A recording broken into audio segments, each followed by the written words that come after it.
मध्ये आणि देशामध्ये त्यांनी नाव उज्ज्वल केलेलं आहे। कारण जवळजवळ जेवढे बक्षीस आहेत सगळे म्हणजे प्रथम क्रमांकाचे सगळे बक्षीस असेल प्रत्येक गटामधले, म्हणजे 3000 लोकसंख्येच्या गटात असेल, 5000च्या असेल, 10,000च्या असेल, हे जेवढे 2.25 कोटी, 2.5 कोटी, 5 कोटीची बक्षीस आहेत हे सांगली जिल्ह्यानंच पटकावलेत।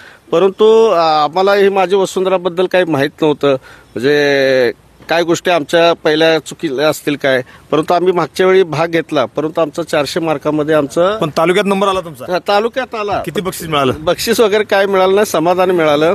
मग आयडिया आल्या, आम्ही बऱ्याच गावांना भेटी दिली। आमचे गावचे डेप्युटी सरपंच सतीश दादा यांचं मोठं फार योगदान आहे या कामात, आणि अपुरा फाउंडेशनचे तात्यासाहेब शिंदे असतील, सकाराम तात्या असतील, गणेश इनामदार असतील, किरण इतापे असतील, तानाजी आमचे आता ग्रामपंचायतचे विद्यमान सदस्य आहेत, आणि आमचे ऋषिकेश शिंदे सदस्य असतील, सर्व बॉडी आमची सोसायटीची सुद्धा आम्ही काय गोष्टी लोकवर्गणीतून केलेल्या आहेत। म्हणजे तुम्हाला जे योग्य वाटते तुम्ही द्या। आम्ही आता तुम्ही हे भिंती बघितल्या असाल तर आम्ही प्रत्येक भिंतीमागे लोकवर्गणी गोळा केलेल्या आहेत, त्यांचं आम्ही ते आता काही नावं पण लिहिणार आहे, बोलक्या भिंती असतील। आणि प्लास्टिकच्या बाबतीमध्ये आम्ही कचरा कुंडी प्लास्टिकची वेगळी, ओला कचऱ्यासाठी वेगळ्या दिलेल्या आहेत, प्लास्टिकसाठी वेगळे दिलेले आहेत। आणि मराठी शाळा आणि हायस्कूलमध्ये आम्ही एक संकल्पना राबवलेली आहे की लहान मुलं प्रत्येकाच्या घरी शॅम्पू असतील, छोटे छोटे प्लास्टिकचे हे असतील, तर जे आता 1 लिटरच्या पाण्याच्या बॉटल आहेत त्या तुम्ही त्यामध्ये प्लास्टिक भरून आणा, आम्ही ग्रामपंचायत तुम्हाला एक छोटंसं बक्षीस देतो आम्ही। मग त्याच्यामध्ये पेन असतील, वही असतील, काय पेन्सिल असतील, म्हणजे असे चांगले उपक्रम राबवायला लागलोय आम्ही।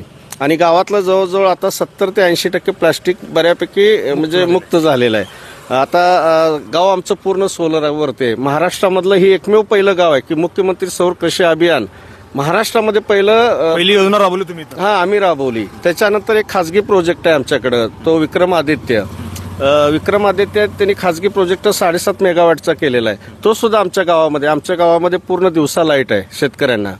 म्हणजे सुख सोयीनुक्त आहे। आता म्हैसाळचं पाणी पण आलंय? हा, म्हैसाळचं पाणी आले, टेंबूचं पाईपलाईन झालेलं आहे, बागायत क्षेत्र वाढलं, बागायत क्षेत्र, डाळिंब, पेरू, सीताफळ, ही समृद्ध गाव आहे।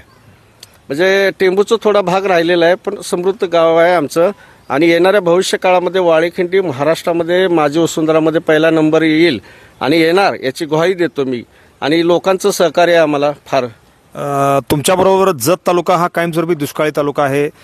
या तालुक्यामध्ये पिण्याचं पाणी साठी लोक टाहो पडत आहेत, त्यानंतर म्हैसाळचं पाण्यासाठी पूर्व भागातील लोक हे करतात। मात्र या तालुक्यातील अनेक ग्रामपंचायती या माझी वसुंधरामध्ये भाग घेतलेले आहेत, त्यांना काय संदेश देणार आहेत? माझी वसुंधरामध्ये महत्वाचं काय की तुमची बॉडी आणि तुमचं गावातील लोक तुमच्याबरोबर पाहिजेत। आज आम्ही अल्पसंख्याक